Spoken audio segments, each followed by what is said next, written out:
Em destaque, oferecimento Hillside Park Residence. O melhor da vida ao seu lado.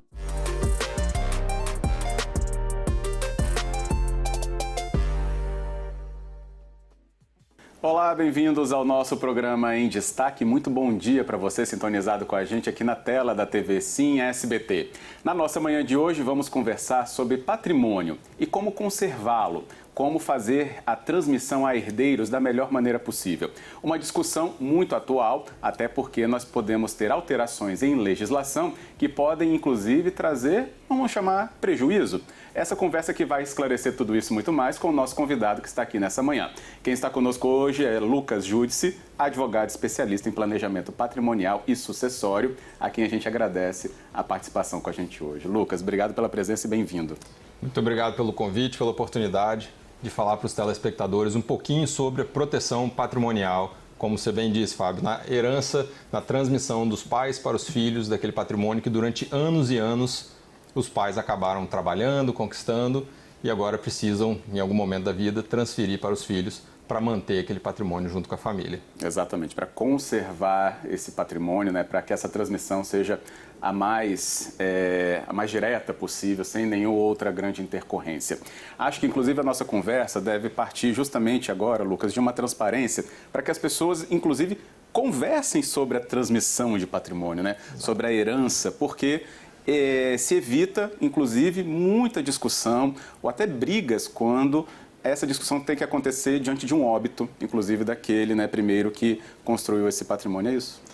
Eu acho que preparar, né, o tópico morte é um tópico polêmico às vezes, é um tópico sensível nas famílias, né? Então quando a gente consegue ter uma maturidade que é difícil para falar sobre morte, sobre o evento futuro, né, que pode atrapalhar as famílias ou que vai acometer toda a família, quando tem esse tópico sendo trabalhado, a gente consegue de alguma maneira organizar os interesses daquele que a gente chama de patrimonialista, que é do pai e da mãe, para que esses interesses do patrimonialista possa ser seguido mesmo depois do seu falecimento. E daí, Fábio, de novo, como você comentou, existe a necessidade e a possibilidade de evitar brigas futuras dos herdeiros, né? Agora tem 2, 3, 5, 10 patrimônios, quem pode usar o quê, qual que vende, qual que não vende, qual que está disponível para ser vendido, qual que eventualmente é um patrimônio que tem que ficar na família, como evitar ou como desenhar quem é o administrador, como é que pode, quais são os elementos ou as atividades, na verdade, que podem ser feitas pelos herdeiros para que possa programar, postergar o patrimônio um pouco mais ou, como eu falei antes, de vender. Então, quando a gente pensa nesse planejamento patrimonial e sucessório, a gente está pensando, na verdade, numa extensão da vontade dos patrimonialistas. E, ao mesmo tempo que você projeta essa extensão da vontade do patrimonialista, você tem elementos tributários também, que são extremamente interessantes de serem feitos, e, aliás, desde 1989 já é autorizado, já está na lei, já vem sendo feito há muito tempo, e que agora pode ser alterado, o que vai impactar bastante a parte tributária desse planejamento patrimonial, sobretudo quando ele é feito dentro de uma empresa, dentro do que é chamado de holding patrimonial. E por isso que esse tema holding já está aparecendo nessa conversa. Por vezes, né, as pessoas podem pensar que a transferência do patrimônio, né, está passando um imóvel, passa o nome, né, ele troca o nome titular daquele imóvel para o herdeiro seguinte. Por vezes, essa transferência tem uma legislação que tem a incidência de tributos. E nem sempre essa incidência de tributos, né, para uma pessoa leiga, vai ser a melhor maneira daquilo ser cobrado, né? Acho que por isso que entra até a sua orientação para a gente nesse programa na manhã de hoje, né, Lu? Eu acho que é interessante, assim, o telespectador eu chamo de... Tem camadas de conhecimento, né? Tem gente que tem mais conhecimento da parte jurídica ou então mais experiência da parte fática quando tem questão de herança. Exato. Ou do falecimento de alguém da família. Mas assim, se eu puder exemplificar... Por favor. Né? Imagina uma família que tenha 2 idosos, 87, 90 anos, com 2 patrimônios, que seja na Praia do Canto, por exemplo, em qualquer lugar de Vitória, que seja. O marido de 90 anos, vamos dizer que ele faleça. Agora, essa esposa de 87 anos, ela vai herdar junto, vamos dizer que tenha um filho de 60, 63 anos. Então, mãe e filho vão herdar esse patrimônio. Nesse movimento de transmissão da parte que era do marido falecido agora, para ser colocado para o filho e para essa esposa, tem esse tributo chamado de ITCMD, que é Imposto de Transmissão, Causa, Mortes e Doação, e que, para simplificar, a gente chama de imposto de herança, imposto sobre a herança. Então, esse tributo de ITCMD, esse imposto de herança, ele vai ter que ser pago sobre esse patrimônio desse casal. E daí qual é o cenário? Imagina que esse patrimônio foi comprado pelo casal na década de 80. Né? Com a valorização patrimonial, a gente sai do imóvel que na década de 80 possivelmente valia 100 mil, 150 mil, para hoje está valendo, talvez, dependendo do local, mas vamos colocar o exemplo que seja Praia do Canto, que todo imóvel está mais elevado o preço, para valer na faixa de 3, 5 milhões cada um desses imóveis. Né? Então vamos dizer 8 milhões em imóveis, para imóveis comprados, esses dois juntos, na faixa de 250, 300 mil reais, os dois imóveis juntos. Então, com a modificação da lei, com a possível modificação da lei aumentando essa alíquota, né, que é algo que está sendo discutido, o melhor caminho para proteger não só o interesse da família, mas também diminuir essa carga tributária que a gente vem falando, o melhor caminho é criar essa holding, né, cria essa empresa, transfere esse patrimônio dos pais para os filhos, para a empresa, e depois faz a doação das cotas para esses filhos. Nesse movimento, essa doação de cotas, apesar de depender de vários elementos ao redor dessa doação para fazer funcionar, mas esse movimento, você aproveita o valor histórico do bem, então aquele valor de 150 mil lá de trás, e você vai pagar 4%, que a taxa é alíquota hoje em dia, em cima dos 150 mil, dos 200 mil, 300 mil. Agora, essa modificação legal, ela está vindo de uma forma a não só dobrar o imposto, pagar potencialmente 8%, que a gente não sabe ainda como que vem esse aumento, mas além disso, a nova lei vai falar assim, olha, beleza, vamos pagar o 8%, mas não sobre o valor histórico de 150 mil, de 300 mil. Vamos pagar 8% em cima do valor atualizado, que seria de 8 milhões. Então, essa família, que é uma senhora de 87 anos, vamos dizer que ela tenha, que seja 100, 200 mil reais em conta corrente, que já é muito acima do que 90% da população brasileira, sim, mas ainda assim não é suficiente para ela vender os imóveis, porque agora tem um tributo para pagar de 200 e poucos mil reais depois da nova legislação, e daí ela teria que vender o imóvel para sobrar dinheiro para pagar o tributo, e daí com 87 anos vai ter que pegar um apartamento novo, mobiliar, vai ter que... Enfim, é uma situação até injusta de certa maneira. Né? Aquela família construiu aquele patrimônio durante tanto tempo para que no evento morte de um deles, boa parte daquele patrimônio seja transferido para o Estado na forma de imposto. É como se o Estado fosse quase que um herdeiro da família.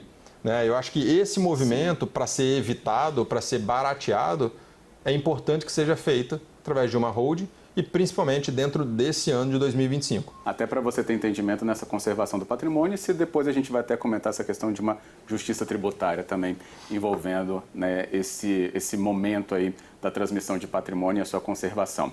Agora, Lucas, em qual âmbito está tendo essa discussão dessa lei? É federal, é estadual? São duas leis diferentes. Né? Tem uma lei federal, que a gente chama do PLP 108, né? O projeto de lei 108 de 2024, que já foi aprovado no Congresso e agora está no Senado. O Senado está discutindo sobre vários artigos desse projeto de lei que pode alterar o Código Civil, pode alterar o Código Tributário, enfim, tem uma alteração bem grande desse projeto de lei 108.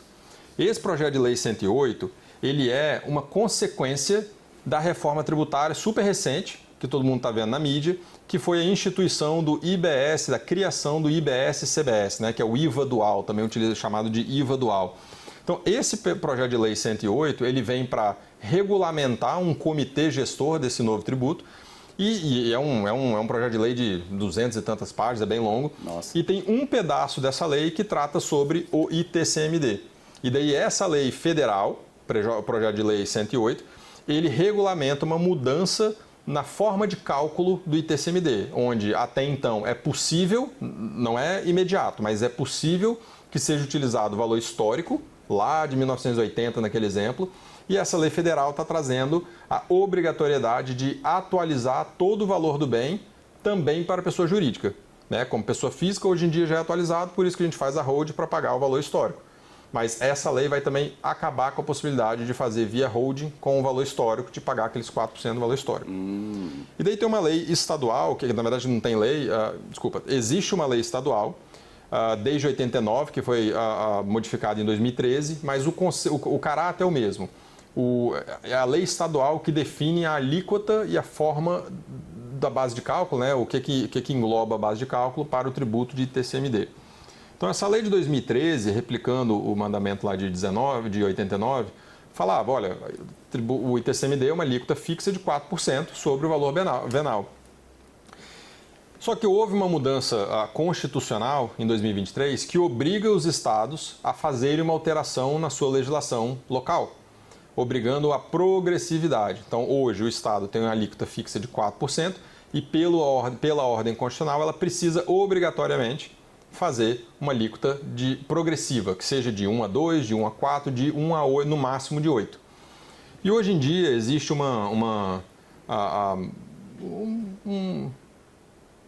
não vou chamar de tradição, mas existe uma tendência de os legisladores, principalmente quando tem um apoio de fiscal também, como toda lei tributária, ela acaba tendo um apoio dos fiscais, seja federal, estadual, né, fazendo esse apoio para chegar na conclusão sobre qual lei ser sugerida, mas existe uma tendência de aumento de tributação. Então já saiu na mídia também, capixaba, um tempo atrás, sobre um potencial aumento de até 8% desse tributo de ITCMD. E aí que a gente junta os dois elementos. A federal, mais do que duplicando a base de cálculo, né, que é atualizando o valor dos imóveis a valor presente, para quando está dentro de holding, e a estadual, que é duplicando o tributo em alguns cenários, ainda que colocando uma progressividade que para algumas pessoas vai diminuir, para outras pessoas vai aumentar significativamente, principalmente para quem tem um patrimônio mais alto, aí na faixa de 3 para 4 milhões para cima, que hoje qualquer apartamento na Praia do Canto, Jardim da Penha e etc., na Grande Vitória, já está quase chegando nesse valor. Uma discussão muito importante, até porque as famílias, pessoas foram construindo, né, justamente esse patrimônio para ter, ora, né, um avanço de idade mais confortável, com segurança, ora também para transmitir esse conforto ao seu familiar próximo, né, principalmente os filhos. Por isso que a conservação, né, disso é uma discussão importante. Saber o que pode impactar essa transferência com essas cobranças de tributos também é muito importante. Como a gente percebeu, a reforma tributária, tudo que é arrecadação no Brasil inteiro está passando por essa discussão. Exato. Então esse imposto entra nisso, né? Esse tributo. Diferente. Não é mesmo diferente, então a gente já está se aproximando dessa discussão. E no caso do Espírito Santo, é a alteração da alíquota, que pelo visto também está parecendo aí já também maior do que a gente teve até agora. Então uma discussão para 2025 mesmo, e a gente já está no mês de junho. Portanto, o tempo mais exíguo ainda para que essa discussão chegue a você e, na sua situação, ter a melhor, então, interpretação, claro, com a ajuda de profissionais como o Lucas Judes, que está aqui com a gente hoje, trazendo o conhecimento dele para compartilhar com o Em Destaque. A gente só precisa ir para o intervalo. Na sequência, então, essa discussão não para. Vamos ainda detalhar mais situações para você sobre esse olhar, então, no nosso Em Destaque de hoje. Já já a gente volta.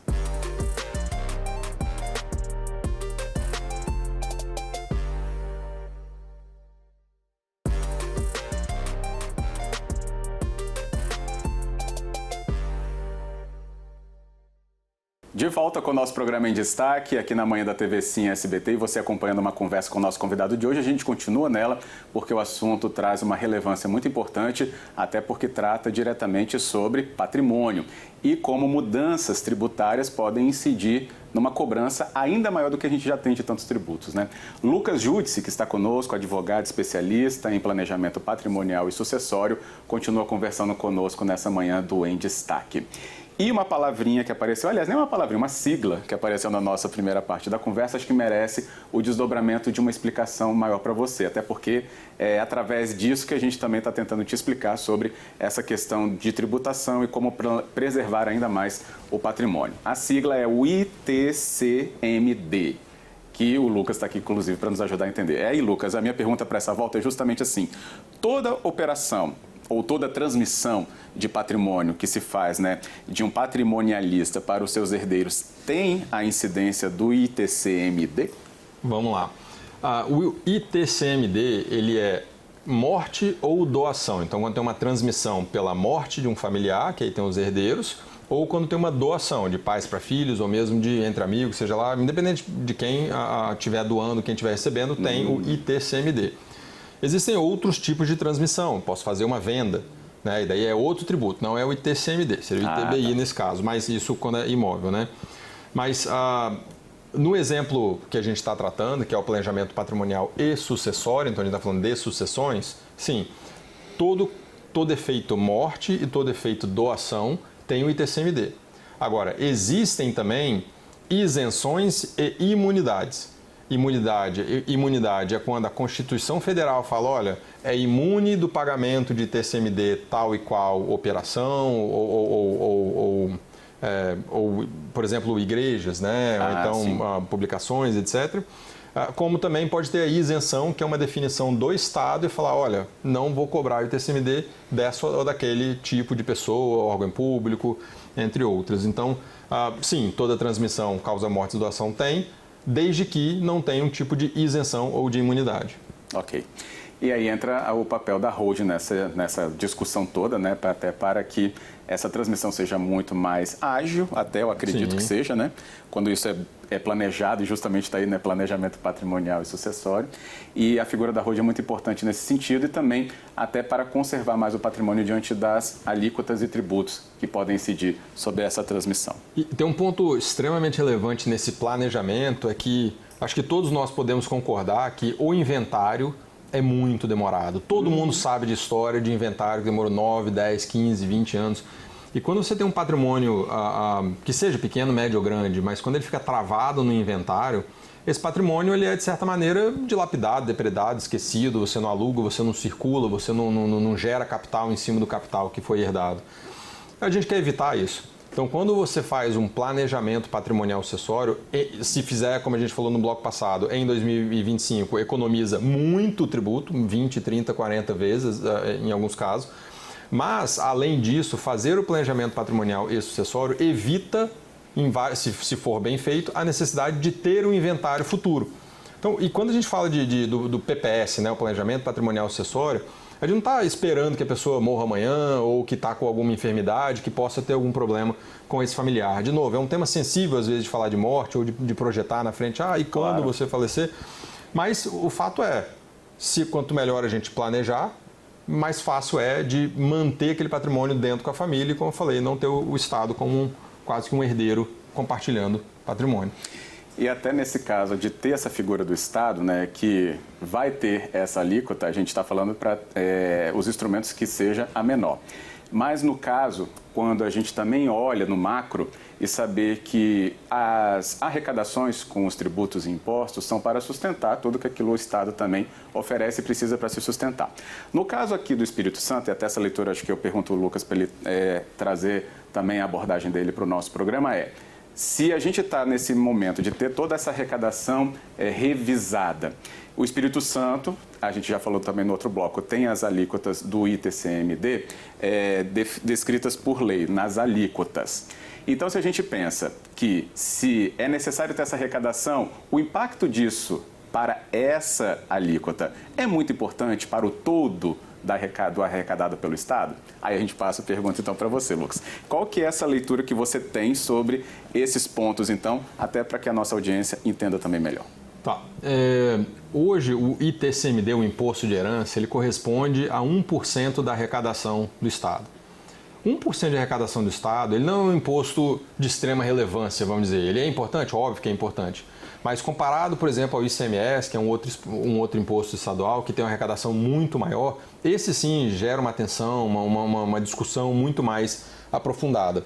Mas no caso do ITCMD, aumentar a tributação, que seja de 1 para 1,5, não é isso que vai mudar a realidade do Estado. Aumentar o ITCMD não aumenta escola, não aumenta estrada, não aumenta hospitais, não é um dinheiro necessariamente grande o suficiente do ponto de vista estatal para mudar a realidade da população no Estado. Então, esse é um ponto que eu acredito, essa é uma opinião minha, de certa forma, eu acredito que a gente tem que ter em mente, que é justamente a força do Estado, a força arrecadatória do Estado e o objetivo daquele imposto, né? Se ele é simplesmente arrecadatório ou se ele tem um fundo social. E daí a gente olha o lado das famílias. Nesse exemplo que eu trouxe no bloco anterior, e aí repetindo para quem chegou nesse bloco, eu tenho um casal, 90 e 87 anos, com 2 patrimônios que totalizam, vamos dizer, 8 milhões, foi o exemplo que eu trouxe, que totaliza 8 milhões. Se eles fizerem a holding esse ano, e tem que ser esse ano, e dependendo do cenário, se for bem feito e tiver os caminhos a todo desenhar de maneira correta, eles pagariam na faixa, se eu não me engano, fazendo a matemática rápida, 14 para 17 mil reais nessa transmissão. Fazendo no ano que vem, eles pagariam 235 mil reais. Na verdade, os herdeiros, a partir do momento do falecimento no ano que vem, o valor seria 235 mil reais. Então a gente sai de 14, 15 para 230 e poucos mil reais.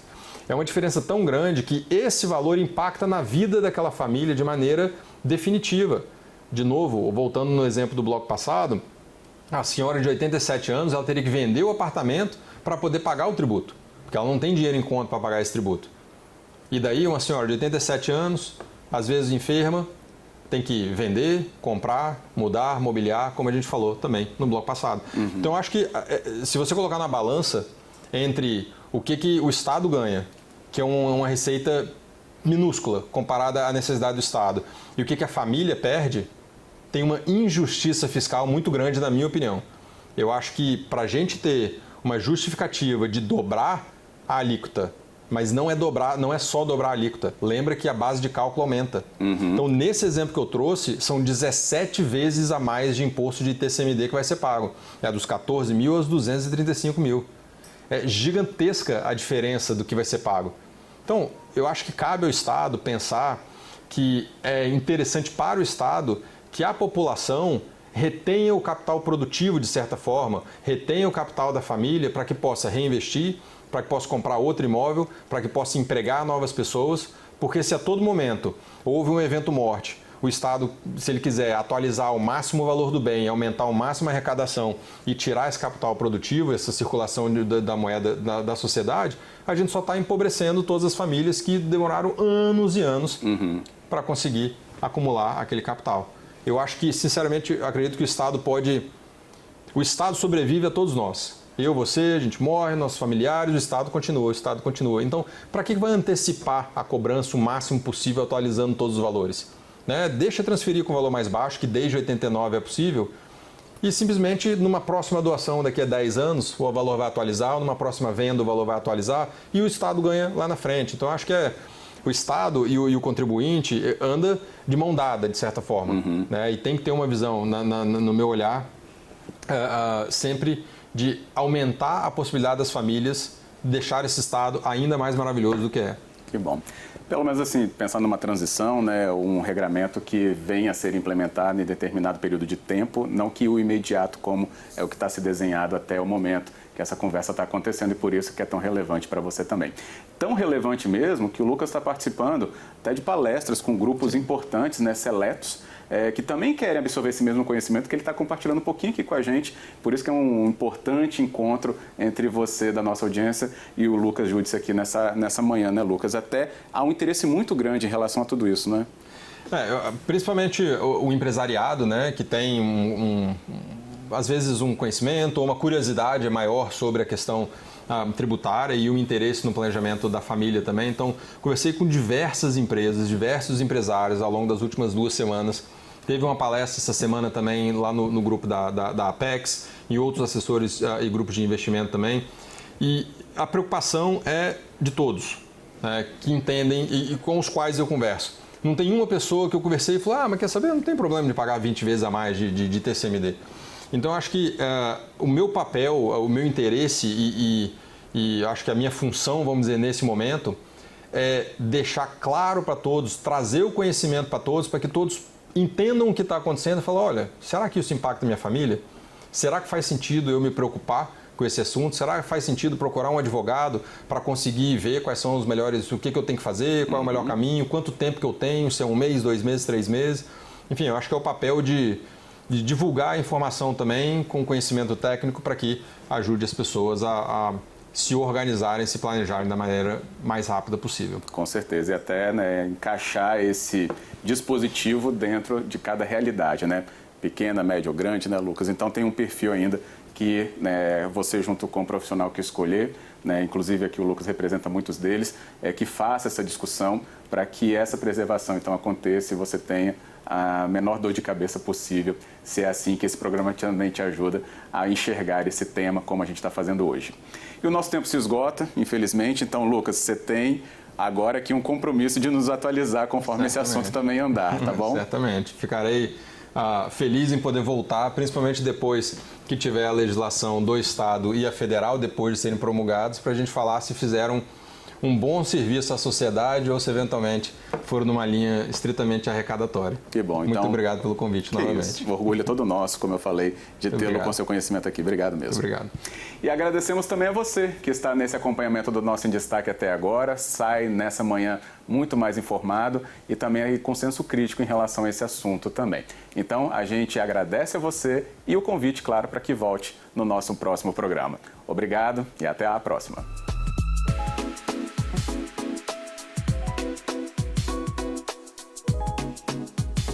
Em Destaque, oferecimento Hillside Park Residence, o melhor da vida ao seu lado.